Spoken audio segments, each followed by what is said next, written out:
শিক্ষার্থী, তোমরা কেমন আছো? আশা করি ভালো আছো। আরপার উচ্চ বালিকা বিদ্যালয় অনলাইন ক্লাস থেকে তোমাদের স্বাগতম। আশা করি তোমরা সবাই সুস্থ আছো, আমিও সুস্থ আছি। আমার পরিচয় তোমরা জানো, আমি আগে কিছু অনলাইন ক্লাস নিয়েছি, তবুও তোমাদের পরিচয়টা বলছি। লাবণীশা, সহকারী শিক্ষিকা। আর তোমাদের আজকে যে ক্লাসটি নেব নবম দশম শ্রেণীর বাংলা দ্বিতীয় পত্র। প্রিয় শিক্ষার্থী, তোমরা বাংলা দ্বিতীয় পত্র নবম দশম শ্রেণীর শিক্ষার্থীরা বাংলা দ্বিতীয় পত্র বলতে যেন একটু ভয়ে থাকো, ভয়ভীতিতে থাকো। তো ভয়ভীতিতে কাটিয়ে আনার জন্যই আমি এই ক্লাসটি নিচ্ছি। আর সবচেয়ে ভয়ভীতি তোমাদের যেটি কাজ করে কারক, সমাস, বিভক্তি, এগুলোতে। আর আমি আরেকদিন কারক এবং বিভক্তির একটি ক্লাস নিয়েছিলাম। আজকে আমি এই জন্য সমাসের উপর একটা ক্লাস তোমাদের নেব। দেখা যাক তোমরা কিছুটা হলেও যদি আয়ত্ত করতে পারো, সেটাই আমাদের সন্তুষ্টি। আজকের পাঠের বিষয় সমাস।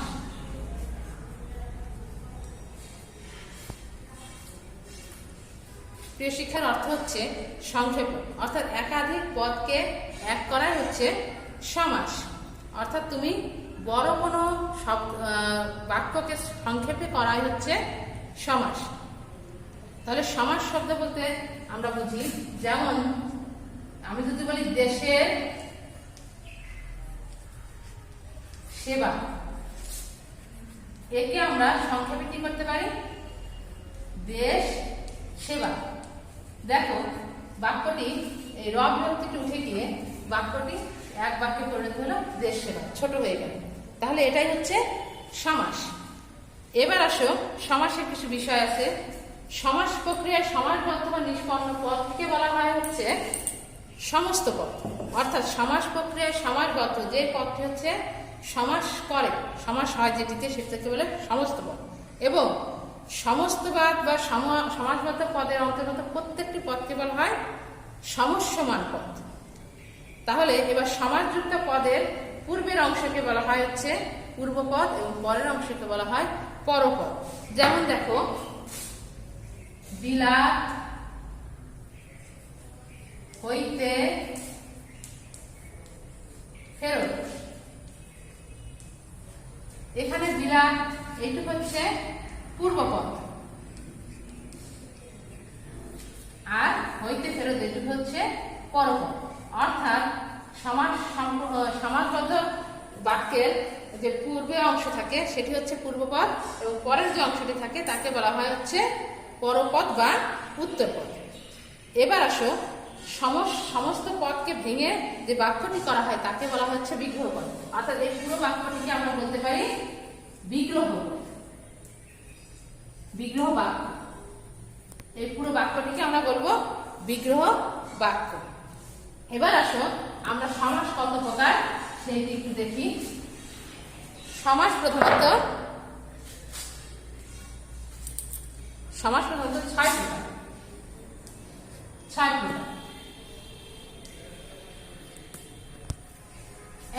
প্রথমে দেখে আসে, সেটি হচ্ছে দ্বন্দ্ব সমাস। দ্বন্দ্ব সমাস। এবার আসো, আমরা দ্বন্দ্ব সমাস বলতে কি বলছি সেটি দেখি। যে সমাসে প্রত্যেকটি সমস্যমান পদের অর্থ সমানরূপে প্রতীয়মান বা সমান প্রাধান্য থাকে তাকে বলা হচ্ছে দ্বন্দ্ব সমাস। অর্থাৎ পূর্বপদ এবং পরপদ প্রত্যেকটির অর্থই সমানরূপে প্রতীয়মান। যেমন মা ও বাবা। মা বাবা, এখানে দেখো মা এবং বাবার গুরুত্ব সমান, এই দুটি পদের গুরুত্বই সমানরূপে প্রাধান্য পেয়েছে, এই জন্য এটি দ্বন্দ্ব সমাস। দ্বন্দ্ব সমাসের আবার কয়েকটি ভাগ আছে। মিলনার্থক দ্বন্দ্ব, বিরোধার্থক। অর্থাৎ এই দুটোর যদি মিলন থাকে একই রকম হয় তাহলে সেটা মিলন, যদি বিরোধ থাকে দুটোর ভিতরে তাহলে সেটা বিরোধার্থক। তারপর বিপরীতার্থক, দুটো যদি বিপরীত অর্থ বোঝায় তাকে বিরোধার্থক। অঙ্গবাচক, অর্থাৎ যদি কোনো দেহের অঙ্গ বোঝায়, যেমন হাত পা, কান গলা, এগুলো হচ্ছে অঙ্গবাচক। সংখ্যাবাচক, যদি সংখ্যা বোঝায় তাহলে সেটা সংখ্যাবাচক। সমার্থকবাচক, অর্থাৎ যদি একই অর্থ বোঝায় তাহলে, যেমন হাট বাজার একই অর্থ বোঝাচ্ছে, সমার্থবাচক দ্বন্দ্ব সমাস। প্রায় সমার্থক, অর্থাৎ কিছুটা মিল আছে, সেটা হচ্ছে প্রায় সমাস। দুটি সর্বনাম, যখন দুটি, যেমন যে সে, যা তা, এটা হচ্ছে দুটি সর্বনাম। দুটো ক্রিয়া, যেমন দেখা শোনা। তারপর হচ্ছে দুটি ক্রিয়া বিশেষণ, মানে অর্থাৎ দুটো ক্রিয়া হবে এবং তার সাথে সেটা বিশেষণ হবে, যেমন ধীরে সুস্থে। তারপর আছে দুটি বিশেষণ যোগে, এবং দুটি বিশেষণ যদি হয়, অর্থাৎ বিশেষণ বলতে কি বোঝায়, দোষ গুণ অবস্থা, এবং দুটি বিশেষণ যোগে যে সমাস হয় সেটা হচ্ছে দুটি বিশেষণ যোগে দ্বন্দ্ব সমাস। যেমন ভালো মন্দ। আর একটা দ্বন্দ্ব আছে অলুপ দ্বন্দ্ব, যে দ্বন্দ্ব সমাসের সমস্যমান পদের কোনো বিভক্তি লোপ পায় না, অর্থাৎ এই যে মা ও বাবা আছে এর কোনো পরিবর্তন হয় না। যেমন সাহেব বিবি গোলাম, সাহেব বিবি গোলাম, এই সমাসের কোনো বিগ্রহ বাক্য হয় না, এই জন্য এটি হচ্ছে অলুপ দ্বন্দ্ব। দেখো অলুপ দ্বন্দ্ব। আশা করি দ্বন্দ্ব সমাস তোমরা কিছুটা হলে বুঝতে পেরেছ। এবার আসো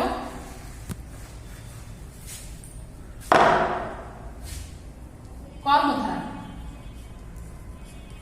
দ্বিতীয় ভাগটি হচ্ছে কর্মধারা, যেখানে বিশেষণ বা বিশেষ্য ভাবাপন্ন পদের সাথে বিশেষ্য বা বিশেষণ ভাবাপন্ন পদের সমাস হয়, তখন তাকে বলা হচ্ছে কর্মধারায় সমাস। অর্থাৎ বোঝা গেছে বিশেষণ কি? বিশেষণ হচ্ছে দোষ গুণ অবস্থা, আর হচ্ছে বিশেষ্য কি? বিশেষ্য হচ্ছে কোনো কিছু না। তাহলে বিশেষণ বা বিশেষণ ভাবাপন্ন পদের সঙ্গে বিশেষ্য বা বিশেষণ ভাব, দেখো তোমাদের একটু লিখে দিই আমি, বিশেষণ বা বিশেষ্য ভাবাপন্ন পদের সাথে মিল হচ্ছে পদের সাথে মিল হচ্ছে বিশেষ্য বা বিশেষণ ভাবাপন্ন পদের। বিশেষণ ভাবাপন্ন পদ অর্থাৎ এই দুটি পদের যখন মিল হয় তখন তাকে বলা হয় কর্মধারা। তোমাদের একটা উদাহরণ দিলে তোমরা বুঝতে পারবে। নীল পদ্ম, অর্থাৎ নীল যে পদ্ম। এখানে পদ্ম শব্দের অর্থ কি বুঝাইছে? পদ্ম অর্থ ফুল, আর নীল হচ্ছে রং। এটা হচ্ছে রং হচ্ছে বিশেষণ, আর পদ্ম হচ্ছে বিশেষ্য। কোনো কিছু নাম বুঝাইছে, এটা হচ্ছে বিশেষণ, এবং বিশেষ্য ভাবাপন্ন পদের সঙ্গে যে সমাস হয়েছে সেটা হচ্ছে কর্মধারা। আর তোমরা কর্মধারায় সমাস চিনবে যখন দেখবে মাঝে বিশেষ করে যে আছে, যে থাকলে মাঝে যে থাকলে বিশেষ করে কর্মধারায় সমাস হয়। এখন কর্মধারায় সমাসের আবার কিছু ভাগ আছে। কর্মধারায় সমাস 4 প্রকার: মধ্যপদলোপী কর্মধারায়, উপমান কর্মধারায়, উপমিত কর্মধারায় এবং রূপক কর্মধারায়। মধ্যপদলোপী মানে মধ্যের পদ, মাঝের পদ বৃদ্ধি পেয়ে যে সমাস হয় তাকে বলা হয় হচ্ছে মধ্যপদলোপী। দেখো সিংহ, চিহ্নিত, আসন। এখানে দেখো মধ্যের এই পদটি, চিহ্নিত পদটি বৃদ্ধি পেয়েছে, অর্থাৎ লোপ পেয়েছে। তোমরা হয়তো লোপ অর্থ বুঝবে যে কম হয়ে গেছে, কিন্তু না, এখানে লোপ অর্থ হচ্ছে লোপ অর্থ বৃদ্ধি পাওয়া। এবং মাঝের পদ লোপ পেয়ে এখানে সিংহ ছিল এবং আসন ছিল, কিন্তু চিহ্নিত শব্দটি ছিল না, পদটি ছিল না। এই পদটি বৃদ্ধি পেয়ে যে সমাস হয় তাকে বলে মধ্যপদলোপী কর্মধারায়। মধ্যপদলোপী কর্মধারায়। উপমান, উপমান শব্দের অর্থ তুলনা করা, অর্থাৎ কোনো বিষয় বস্তুকে যখন তুলনা করা হয় তখন তাকে বলা হয় উপমান কর্মধারায়। যেমন তুষার শুভ্র, তুষারের ন্যায় শুভ্র। তুষার শুভ্র, তুষারের ন্যায় শুভ্র। দেখো এখানে কিসের সঙ্গে তুলনা হচ্ছে? সাদা নীলের সাথে। তুষার কেমন? সাদা, তাহলে তুলনা করা হয়েছে তুষারের ন্যায় শুভ্র। এখানে তুলনা করা হয়েছে বলে সেটা হচ্ছে উপমান কর্মধারা। দেখো এটা তোমাদের একটা টিপস, যে এই মাঝে এই উপমান কর্মধারায় মাঝে ন্যায় থাকে, তাহলে বুঝবে যে সেটি উপমান কর্মধারা। এবার আসো উপমিত। দেখো উপমিত কর্মধারা। উপমিত কর্মধারায় কি? সাধারণ কোনো গুণের উল্লেখ না করে যদি উপমেয় পদের সাথে উপমান পদের সমাস হয় উপমেয় পদের সাথে উপমান পদের সমাস হয় তখন তাকে বলা হচ্ছে উপমিত কর্মধারয়। যেমন দেখো এখানে আমি একটি বাক্য লিখেছি, শব্দ লিখেছি মুখ চন্দ্র। মুখকে কার সঙ্গে তুলনা করা হয়েছে? চন্দ্রের সঙ্গে। মুখে সাধারণ কোনো গুণের উল্লেখ নাই, চন্দ্রের সাথে মুখকে তুলনা করা হয়েছে, তাহলে সেটা হবে হচ্ছে উপমিত কর্মধারয়। এটা আর একটা টিপস আছে যে ন্যায় শেষে থাকবে। দেখো এই তিনটে কিন্তু একটা টিপস দেওয়া হয়েছে, মধ্যপদলোপী মাঝের পদ লোপ পায়, উপমিত উপমানে হচ্ছে মাঝে ন্যায় থাকে, উপমিততে উপমানে লাস্টে ন্যায় থাকে, সরি উপমানে মাঝে ন্যায় থাকে এবং উপমিততে লাস্টে ন্যায় থাকে। এবার আসো রূপক কর্মধারয়। রূপক কর্মধারয় হচ্ছে কিছু সঙ্গে উপমান উপমেয় পদের মধ্যে অভিন্নতা কল্পনা, অর্থাৎ উপমান এবং উপমিত যে পদ থাকে তার সঙ্গে কোনো অভিন্নতা মানে কোনো ভিন্নতা নেই সেটা কল্পনা করা হয়, তখন তাকে বলা হচ্ছে রূপক কর্মধারয়। যেমন মন মাঝি, মন মাঝি, মন রূপ মাঝি। এখানে মনকে মন এবং মাঝিকে মনকে মাঝির মতো মনের মতো মাঝি বলা হয়েছে, এই জন্য বলা হয়েছে মন রূপ মাঝি। এটার টিপস হচ্ছে দেখো রূপ মাঝি, এই হচ্ছে রূপক কর্মধারয়। তাহলে শিক্ষার্থী এবার আমরা আসবো তৎপুরুষ সমাস। দুটি শিখলাম, এবার আমরা আসবো 3 নাম্বার তৎপুরুষ সমাস।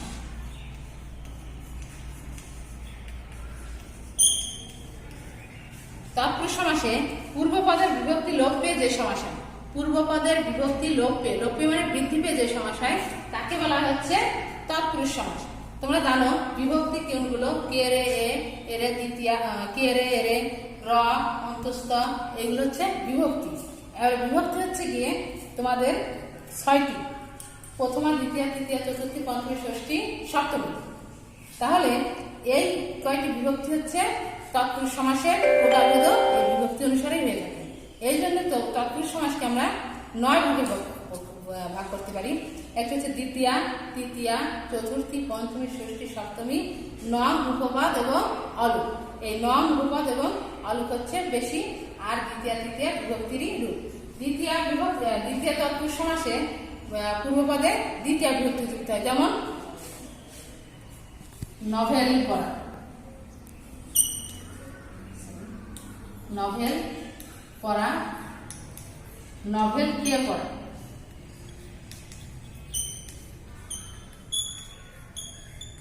প্রিয় শিক্ষার্থী এখানে দেখো কে বিভক্তিটি যুক্ত হয়েছে, আর কে রে এরে হচ্ছে দ্বিতীয়া, কে রে এরে দ্বিতীয়া, এই জন্য একটি দ্বিতীয় তৎপুরুষ। এবার তৃতীয় তৎপুরুষ হচ্ছে মন গড়া, মন গড়া, মন দ্বারা গড়া। এই দ্বারা হচ্ছে তৃতীয় তৎপুরুষ। তোমরা জানো শিক্ষার্থীরা তৃতীয় তৎপুরুষের দ্বারা দিয়ে কর্তৃক থাকলে সেটি তৃতীয় তৎপুরুষ হয়। এবার আসে চতুর্থী। চতুর্থী তৎপুরুষ কে রে এরে, অর্থাৎ চতুর্থী তৎপুরুষ হচ্ছে গুরু ভক্তি, গুরু ভক্তি, গুরু কে ভক্তি, গুরু কে ভক্তি, এটা হচ্ছে চতুর্থী তৎপুরুষ। চতুর্থী তৎপুরুষ। এবার আসা হচ্ছে আর চতুর্থী এবং দ্বিতীয়া একই রকম হয়। আচ্ছা পঞ্চমী, এবার আসে পঞ্চমী। পঞ্চমীতে হতে থেকে তে থাকে সেটি হয় পঞ্চমী, যেমন খাঁচা ছাড়া,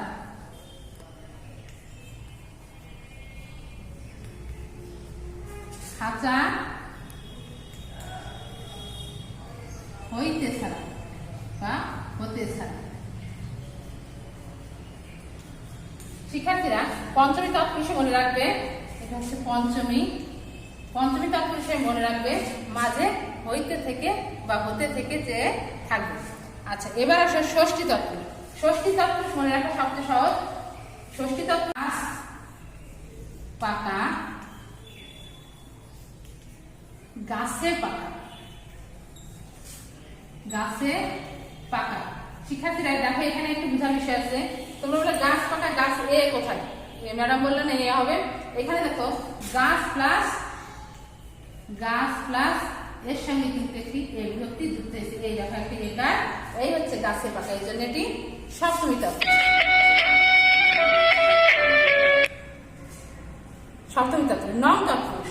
নং তৎপুরুষে প্রথমে ন থাকে, ন বা নয় থাকে, সেটি হচ্ছে নং। প্রথমে থাকে নয়, যেমন অনাচার, অনাচার, নয় আচার।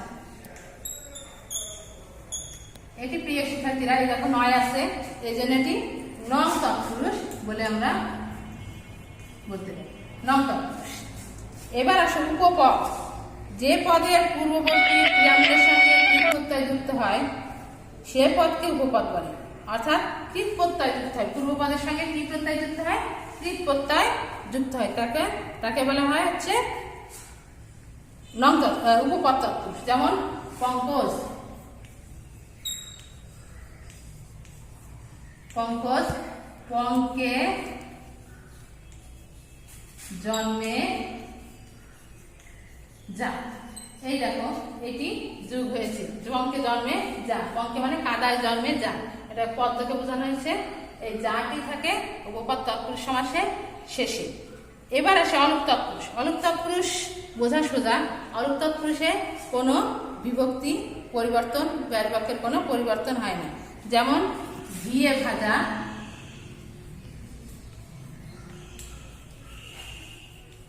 ঘিয়ে ভাজা ঘি ভাজাই হয়, এটি কোনো পরিবর্তন হয় না, এই জন্যে এটি অলুক তৎপুরুষ। প্রিয় শিক্ষার্থীরা, আজ আশা করি তোমরা কিছু না হলেও আয়ত্ত করতে পেরেছো। এই ক্লাসটি তোমরা বারবার একটু দেখলে আমি আশা করি আরো বুঝতে পারবে। পরের ক্লাসে তোমাদের আরো 3টি বিষয়, 3টি সমাস শেখানো হবে। এবং তোমাদের কোনো বিষয় জানার বিষয় থাকলে তোমরা কমেন্ট বক্সে কমেন্ট করো, এবং যে কোনো বিষয় জানার থাকলে আমাকে জানাও। আজ এই বলে